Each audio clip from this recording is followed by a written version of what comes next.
Okay, guys, welcome back to All Nerd Everything. My name is Craig. If you're new here, I discuss everything from movies, TV shows, comic books, wrestling, anything you name, anything you love, I discuss it. And as the title says from this video, I'm very, very late to this. Everything I watched in the month of June 2025.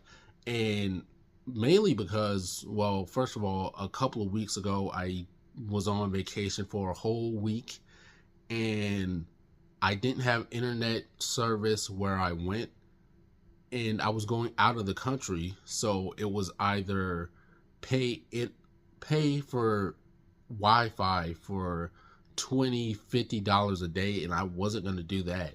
And the only time I had service is when I went out of the country, is when we were docked to the places that we were going, and I was not going to pay that amount of money for to be connected to the internet. I was just like, oh, I'll just suffer for a week. And plus I just wanted to spend time with my family and not worry about outside things. So yeah, I'm a little late to everything I watched in the month of June, but it's better to do this late than to not do it at all. So starting with the first film I watched, I didn't watch that many stuff in June, but starting with the first one, I watched 2073, and I believe you can find this on Hulu, and it was just a random movie I just watched. I was kind of bored and was just trying to find new things to watch that I've never heard of, and it's just like a documentary stylist type film about fascism. I didn't even finish it. I got like 30 minutes through. I was kind of bored, to be honest with you. I get it. Fascism is bad. I kind of get it, but the way they tried to tell the story, I just was not interested at all. You can have a great concept for a story, but it's always how it's executed, and within 30 minutes I was just checked out. I was like, I cannot go another hour or so, or however long the movie is to finish this. So I give it 1 star on Letterboxd. Yeah, I mean, if you guys want to check it out, go ahead, but I was not a fan. Next, I watched the 2024 horror comedy film by A24, Y2K. And this film was supposed to, I mean, Rachel Ziegler, who's in this film, her role was supposed to be played by Jenna Ortega, but Jenna was busy filming something else, so Rachel had to take her place, and it was, I think it would have been just as great either way. I mean, the role, not the performance from the character that she played, not the movie. The movie was decent, but Rachel Ziegler was probably the only reason I actually watched this movie. I mean, she can act her ass off. And this film, if you want something to, shut your brain off, if you want to just have fun and just relax, it's a good popcorn movie. But if you overthink it, that's when things start to, if you overthink this movie, then you probably might not like it. And I just thought it was okay. The death scenes were utterly ridiculous. The death scenes were like so bad that they're good. And the characters, you don't get too emotionally attached to everyone because they're not fleshed out enough. So sometimes when death scenes happen, I don't really feel anything. I hate to say that, but sometimes I don't feel anything because the characters weren't fleshed out enough for me to care about them before they meet their demise. So yeah, I thought it's decent. If you want a good popcorn flick, then it's definitely for you. But yeah, don't try to overthink it too much. I gave it 2 stars on Letterboxd. I just thought it was decent. Next, I watched another horror film, and I watched Final Destination 5, and I'm glad that this went back to the roots of the characters being connected together, because that's when Final Destination works best, as opposed to the second one where they're just a bunch of random strangers that met each other on the highway because of the main character's premonition.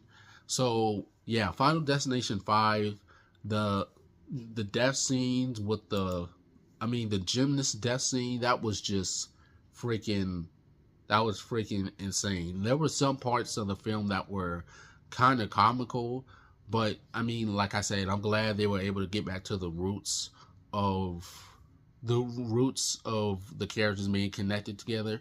And this is definitely better than the previous one, The Final Destination, which I didn't even finish because it was a piece of crap. But Final Destination 5, I gave it 3.5 stars on Letterboxd. I thought it was just decent, just decent. If it was gonna be, the final film, then it went out with, I wouldn't say it went out with a bang, but it did its job. And I still need to watch Final Destination Bloodlines because I still have not watched it yet.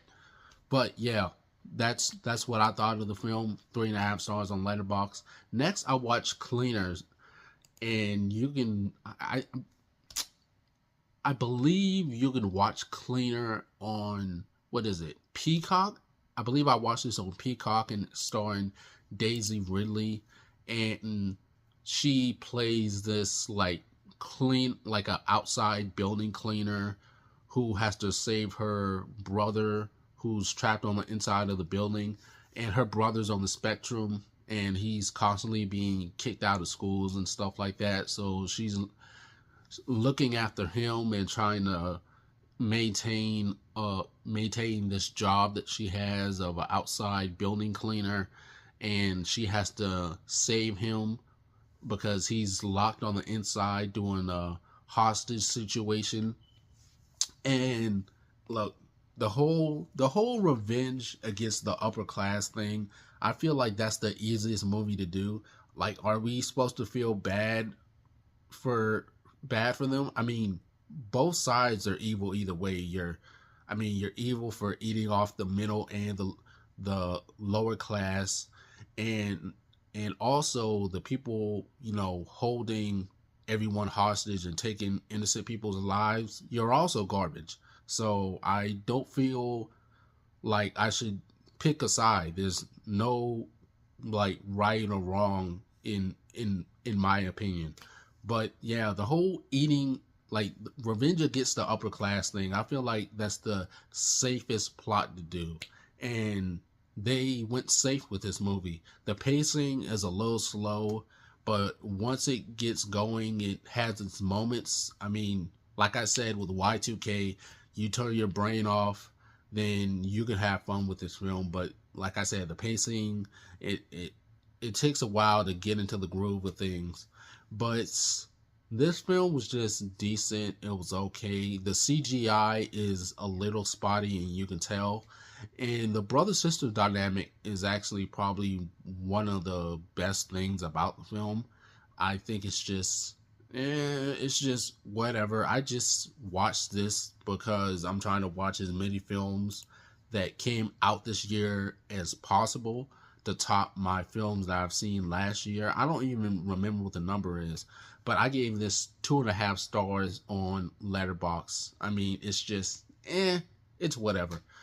Next, I watched these next two films. I did a double feature on, and one of them was Ballerina from the John Wick series, and this takes place between 3 and 4, and I enjoyed it a lot. I think that this film actually,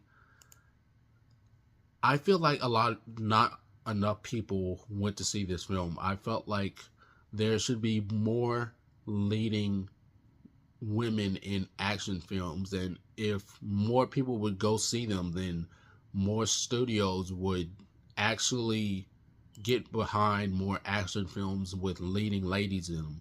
And Ana de Armas, she has been taking massive L's for years with the bad movies that she's been doing,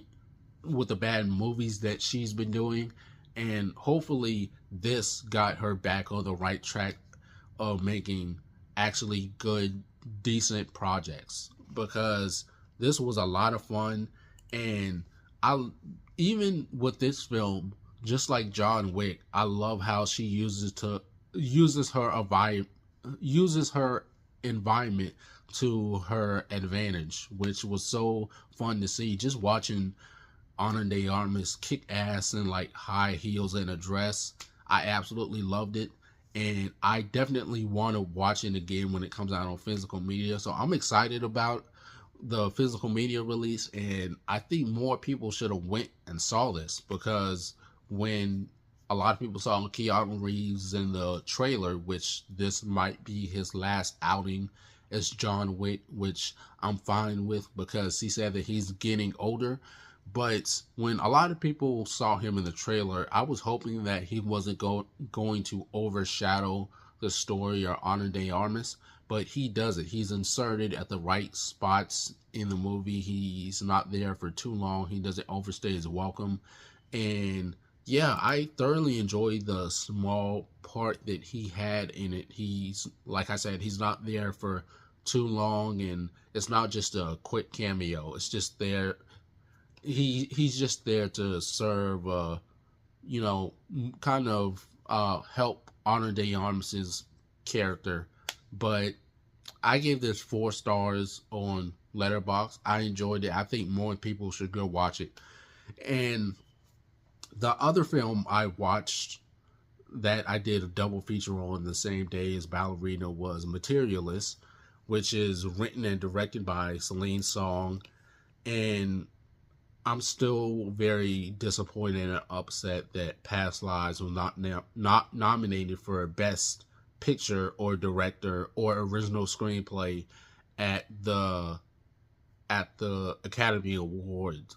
At the Academy Awards, because it's one of the best movies in that A24 has, and one of the best movies of the last decade, in my opinion.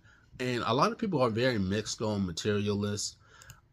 I've heard, you know, a lot of negative things about how Dakota Johnson's character picked the broke guy, Chris Evans, over Pedro Pascal, which I feel, I've already said this before, but a lot of people wasn't paying attention to the movie at all. And it's funny because when I heard a lot of women say that, I was just like, y'all is just as shallow and self-centered as Dakota Johnson's clients in the film, because in the film Materialist, Dakota Johnson plays she plays a matchmaker that sets people up on dates and stuff like that. And it's a commentary on, you know, dating in this generation as men and women. And a lot of people, like I said, the fact that people are saying that Dakota Johnson chose the broke boy Chris Evans over Pedro Pascal, I feel like y'all weren't paying attention to the film, because in the film, Dakota Johnson and Pedro, their characters, I mean, she was so focused on everything that he had, all of his items. I mean, how much are you paying for your apartment? What kind of car you drive? All of that stuff. She was so focused on that as opposed to, you know, the actual love part. And I didn't feel like Dakota Johnson and Pedro's characters actually loved each other. I will say I do think that there should have been more details about Dakota and Chris's previous relationship before they broke up, because we saw a flashback but didn't really dive too deep into it. I wish I would have seen more of that, but I still enjoyed it. I still do like the film, and I gave it 4 stars on Letterboxd. So yeah, that's my opinion on Materialist. Take it with a grain of salt. I mean, if you didn't like it, that's your opinion, but this is also mine. And finally, I watched, of the month of June, I watched Until Dawn. And Until Dawn, whew, man, this film is just, if you play the video game of Until Dawn, then you realize how bad this film is. Until Dawn is just it's the video game is about the butterfly effect. So if you do an an action causes a reaction. So if you the choices that you make affect the story, which is what I love about Until Dawn. You cannot do adapt a video game like that and hoping that general audiences will just accept it. And they changed pretty much everything about the story and the characters, and it's kind of boring, to be honest with you. It's not terrible, but it is bad. But the only reason I gave this film, I gave it 2 stars on Letterboxd. The only reason I gave it 2 stars is because of the gore, which is the only good thing about the film. The acting is bad. The characters aren't fleshed out enough for me to give a damn about any of them. And this film is just a mashup of Groundhog's Day and The Cabin in the Woods. So yeah, I don't really have anything else to say about this film.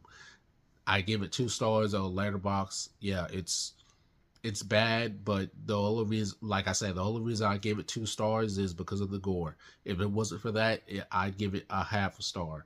But yeah, that's everything I watched in the month of June. Let me know what you guys think.